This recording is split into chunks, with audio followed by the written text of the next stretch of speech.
This is George Washburn with Rock Music Critic. I'm here with John Kevill from Warbringer. How you doing today, John? Doing pretty good, man. It's a lovely day out here in Maryland. We stayed with John Locke's uncle Cass out in the country about like 40 minutes from here. It's just a pretty excellent, gorgeous area, and we got to have some proper bacon and eggs for breakfast. And, Great, yeah.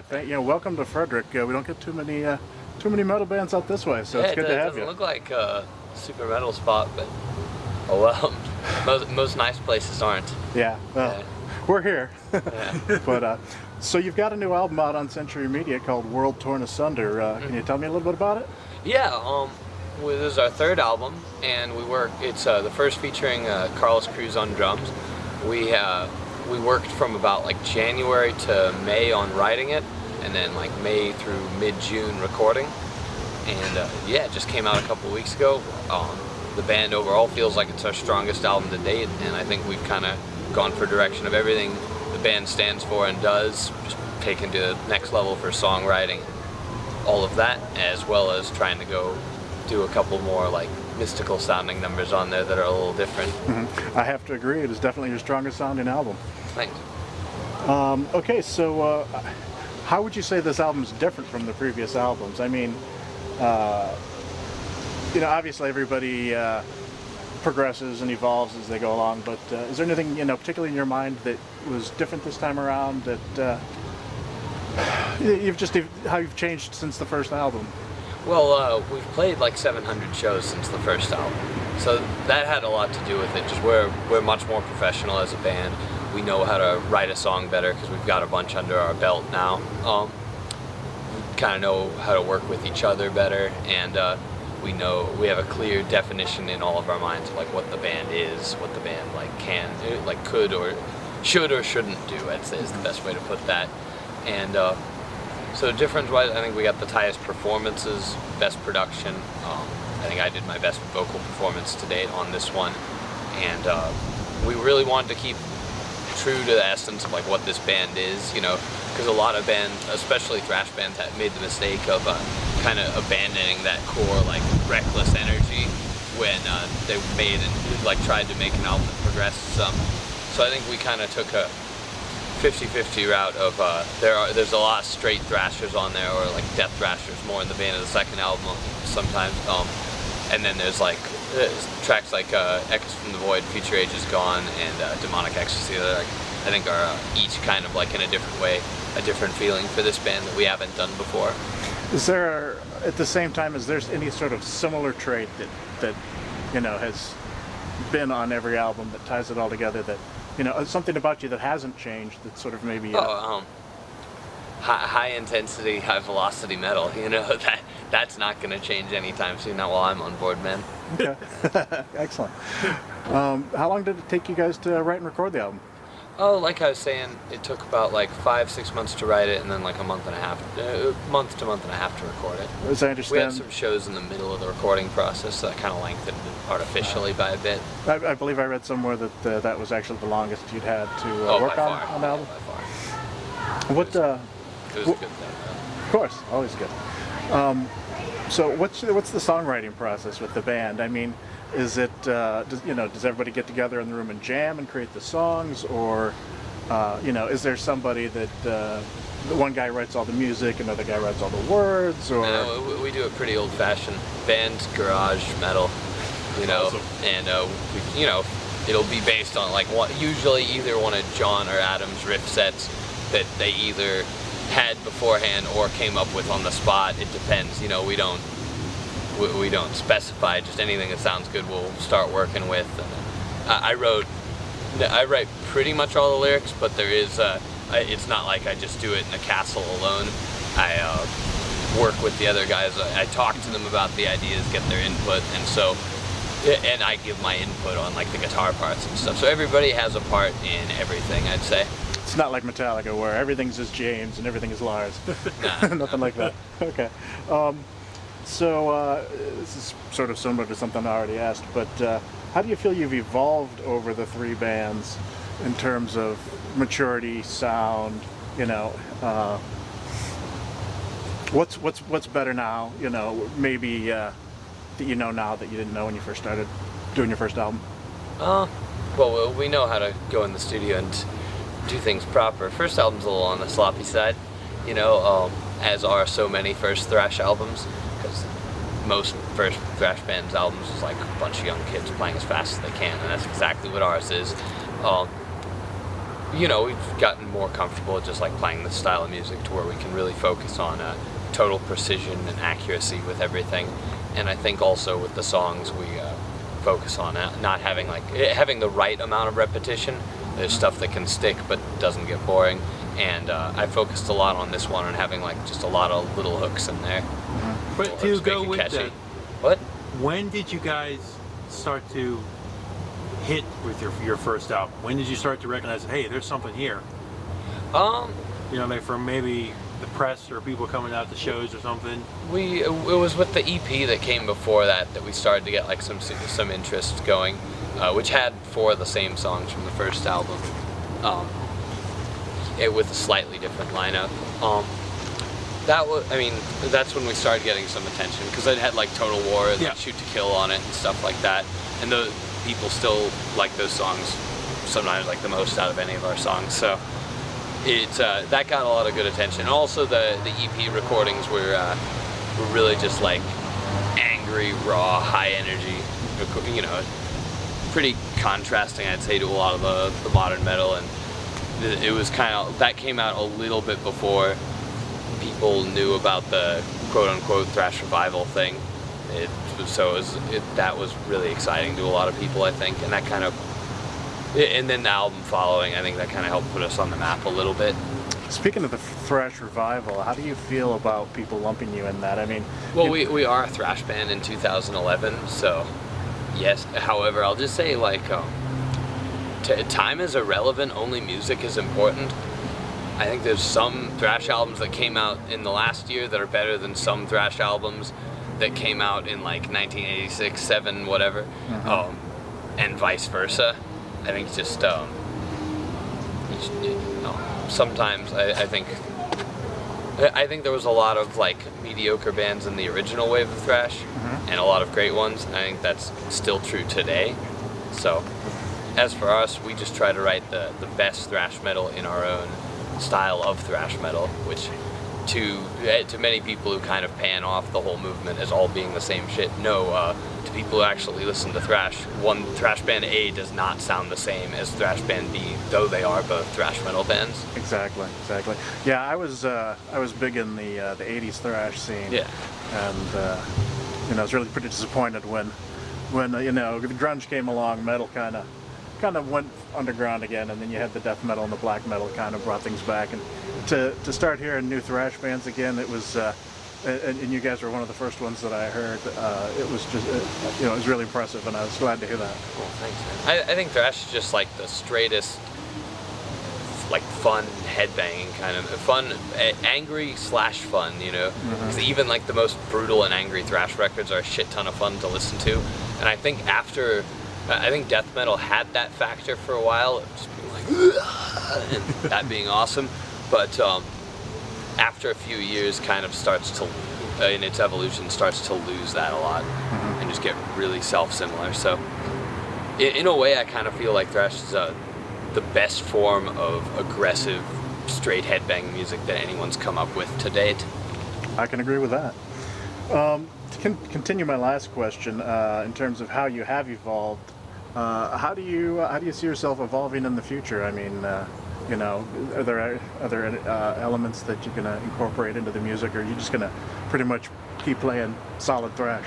Well, I think we always want to stay a thrash metal band because we are, and I think we're gonna probably have to try to add in some more, keep adding more different things. We have to deliberately make sure we don't write the same record twice. I don't think we've done that yet, but every record you add on there makes it harder to not repeat yourself. So of course we'll see. We haven't really planned. I mean, our third album just came out. We're probably touring on it for at least a year before we even think about the next one. See what place we're in then. Sounds good. Behind the Veils of Night is the instrumental track on the album, and that is decidedly not a thrash song, though it's still very good.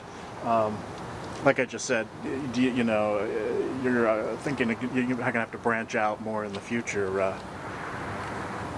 Is there any elements that you might want to add? Well, that one I wouldn't say is an indicator of any like future direction really. What it is was on the last album we did something kind of similar. We just felt that putting like in an instrumental track, like I'm a thrash singer. I can't really sing pretty or anything. And so certain things won't sound good with that. Like the fast rapid fire bark vocal doesn't sound good if you try to put it in a place that it doesn't belong. So that's why on the last 2 albums we've had an instrumental track, is just so we can put something on there that kind of breaks the album up. In this case, Behind the Veils of Night was sort of consciously put to sort of change the atmosphere and build some tension before the last track, which we feel is like a really different kind of track for the album. That's sort of like a based around like just a large build up and a feeling, you know. Yeah, it's always nice to bring it down a little bit. And then build it back up again, because otherwise, if it's just thrash, you get not, I don't want to say boring after a while, but having that sonic change.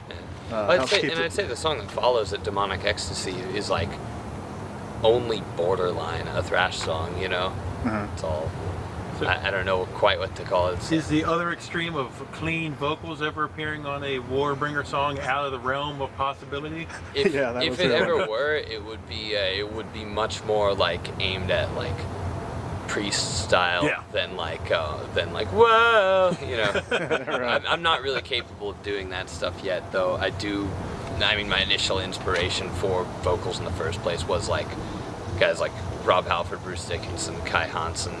All just like badass metal vocalists, Mm-hmm. I wonder why clean vocals in the modern age means that you're gonna sound like a bitch.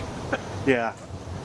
I mean, there's power metal clean vocals where these guys are just la. Well, and there's also like good, some power metal clean vocals are like and not like ballsless or anything. But but I mean, there's some I can't think of one off the top of my head, unfortunately. What? That it's heavy, but they've got some clean vocals that are not quite so sugary and sweet. But no, it can't be too. I mean, it's metal. You can't be too sugary. Exactly. So you guys have a new drummer this year, Carlos. Has having him in the band, changed the dynamic at all in terms of working in the studio or being on the road, or? Yeah, it definitely has. I mean, Carlos is the easiest to work with of all the drummers we've had in the band by far. Guy just had a good attitude going into the whole thing, and he continues to do so. We've known him for years from the local scene. He played in Hexen. He was kind of the only drummer in the LA thrash scene that we were like, that guy could do it, Because Nick Ritter set the bar pretty high, I'd say. Nick Ritter didn't really like thrash metal or just like old school metal in general was never his passion. He's more like a prog guy.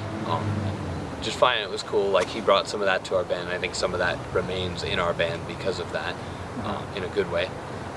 And but he was sometimes a little difficult to work with. And Carlos is really easy to work with. And so writing the record was really smooth, much less bickering.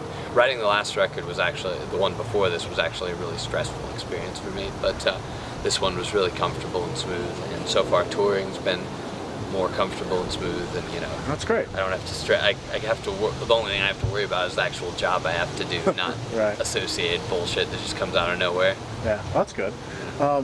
So the tour right now, you're on tour with Lazarus AD, Landmine Marathon, Diamond Plate. How's the tour in general going, and how do you like playing with these bands? I love playing with these bands. I think we have a strong package. Tour got off to a really strong start on the West Coast. It's turnouts have been a little weak since then, to be honest. We don't do that well in the South typically, but we'll see how we do on the East Coast. Honestly, I wasn't expecting this tour to be huge or anything. It's our first shot at headlining, and we just thank everybody who does come out to the shows. And fortunately, though, even some of the smaller shows have been ragers. Excellent. Which is, there's been sometimes not that many people, but a ton of energy, and that's good, because what really pisses me off when I have to play a show that's like 3 people. Not well, say like 40 people who just like don't care. Right. if the same 40 people are like super into it and like came out to hear our songs and stuff, then I still feel like inspired to go and give it my all and play the best I can for these guys. Heavy metal, like real heavy metal, is kind of the few the proud sort of thing. There's aren't that many people into it. Yeah, but I believe in it, so we're always gonna keep trying. Yeah, I've often lamented the fact that the United States generates some really great metal bands, but they don't get the attention they deserve in this country, and Europe and Japan and places like that seem to really dig it a lot more. That's true to an extent. Mexico City, Mexico City, there was probably like 3,000 people at this festival, and a lot of them, like a good chunk of them, came to see like us and Toxic Holocaust, two bands that here, aren't going to do anywhere close to that, Yeah. So you'd say that definitely you get a lot more people at the shows outside of the U.S. Depends where, not everywhere, but often that's true. Okay. Like we were doing headline shows in Europe like a couple of years ago, and it was working fine. Where we'd get like 150, 200 a night, and we're kind of a small band. This was on like our second record too, so we're newer than. Hopefully we can do better this time even. But we're on the East Coast. A lot of we have a ton of East Coast dates this tour. Generally, the East Coast is good to us.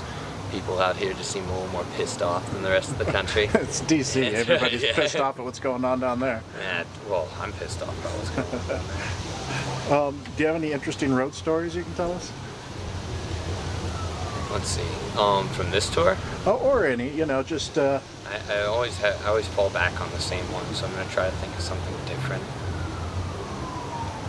Oh, shit. See, because I've told... Everyone asked this question, so... I've been writing a tour blog here, and this made it into that. But this is from this tour because it's pertinent. It's nothing too crazy, but just the dudes from Lazarus AD are ultimate bro dogs, and they have this big plastic horn or vuvuzela, and basically it's a ritual on this tour almost every night that. And it happened they brought it on stage once, and John pounded the vuvuzela. It's a beer bong. That's what it is. But you have to sound the horn, then chug the beer, and then sound the horn once again. And so it's basically the coolest beer bong I've seen. Excellent. And it's signals for the riders of Brohan to assemble. Excellent. So when you're on the road, how do you guys relax, blow off steam, keep from going stir crazy? Walk around alone sometimes. Play StarCraft. I bring my laptop. I'm a pretty good Zerg player. I won't even touch it then. Yeah. Dude, okay, Yeah. I'll talk to you about that later. I can nerd out pretty hard on that. Yeah, that's pretty much it. Or just like read a book. I try to keep it pretty simple. I cut down on the like ridiculous amounts of drinking. I just usually have a few beers a night and be good with that. That leads into my next question. Once in a blue moon. Okay, next question. Let's do it. My next question was, I don't know if any or all of you guys are drinkers, but do you have any favorite drink of choice? Like a favorite beer. A favorite, like me personally, I'm really big on the Stone. Sounds nice. That's down breweries. from down by Escondido, a couple hours from where we are. We actually went to the Stone Brewery. It's on like one of our Warbringer YouTube channel things where we're all sitting there talking about the new album. It was like during the recording of it. That was kind of cool. Let's see. I like the Stone beers. Those are strong as fuck in general. That's why I like them. The old standby for just drinking beer, if you're trying to drink beer for the sake of getting alcohol into your system, is Coors Light. It's some river beer right there. Yeah. And that's the best of like the cheap, shitty American beers. I think I actually enjoy that one. We've all got quite an acquired taste for the Coors Light. Yeah. Then let's see. I usually like. Recently, I've been doing just straight golden European lagers, stuff like Stella or like a lot of the German stuff. Or actually, I like Kirin and Asahi a lot. Those are just like really crisp and refreshing, but also like full flavor. Yeah, sometimes I like just a nice golden German beer. That's usually what I go for. And sometimes I want something that's just like so hoppy and just ridiculous amounts of alcohol, particularly when I'm watching hockey. It depends. Usually if I want to like drink many beers, I'll go for the straight golden stuff. If I'm just like having a beer and I want to nurse it for a long time, like give me an IPA or something, you know. Yeah. Because you can't really chug those, or you could, but it's a feat. That's it's dangerous. a mission. Yeah. So, who were some of the influences that inspired you to start playing music in the first place?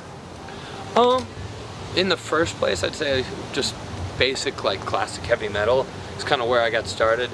When I was like 13, 14, you know, it was like the late 90s, so yeah, as an angsty teenager who's in all the new metal stuff, that led me going to Ozfest, which led me figuring out about Black Sabbath. From that I got into just like Sabbath, Zeppelin, Pink Floyd, classic rock, and from there I went into like Maiden and Priest, Halloween, Manowar.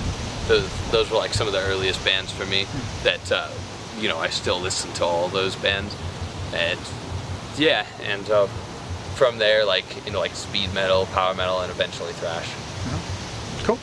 And then from thrash, I got into like death, black, and some doom. Mm-hmm. Yeah, I like doom. Big Candlemass fan. Yeah, great band. So what are you listening to currently? I mean, like, if you have an iPod or an iPhone or whatever, you know, it doesn't have to be metal. If there's anything you listen to that's not metal. That's the thing. While you're playing StarCraft or something, what do you listen No, to? I don't listen to anything. You don't listen to It requires full concentration. But in the van is usually when I'll put music on. I've been listening, let's see, we've been playing new records. I've been listening to the new Toxic Holocaust. Enforcer, Diamonds, I think is a really great record. I like this Cauldron record, Burning Fortune. Yeah. I think it's not, I think it's like mostly consistent, but the high points on the record are just like, you know. What do you think of bands like Ghost, who sort of have that Ghost is a good retro Merciful Fate sound kind of thing? I didn't know there was more than one band doing that. Bands like plural implies. I only know of Ghost that's doing that now. It reminded me like a Blue Oyster Cult too. Yeah. I think they're. Because the more I've listened to that album, the more like the fact that there's just dropped so many like overt Satan bombs everywhere. And like King Diamond would do it in a more like artful way. You know, A Dangerous Meeting doesn't really say anything about Satan in particular, but you get that really evil occult feel without it. Yeah. And I think that's almost more effective than just going like, you know. But at the same time, metal, Satan, whatever, I can handle it. Yeah, and I do like the record. I think the songs are catchy and good. I like it.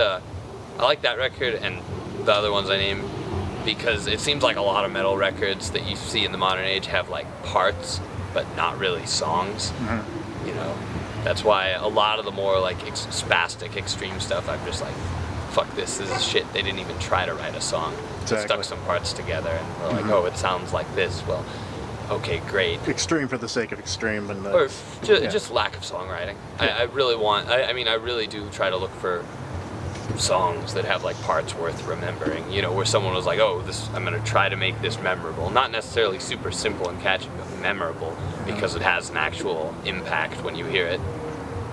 Okay. Beyond like, "Oh, dog, that breakdown's sick," you know, or some shit like that. Right. So you guys were in Baltimore last night at Sonar. How did Baltimore treat you? That was awesome.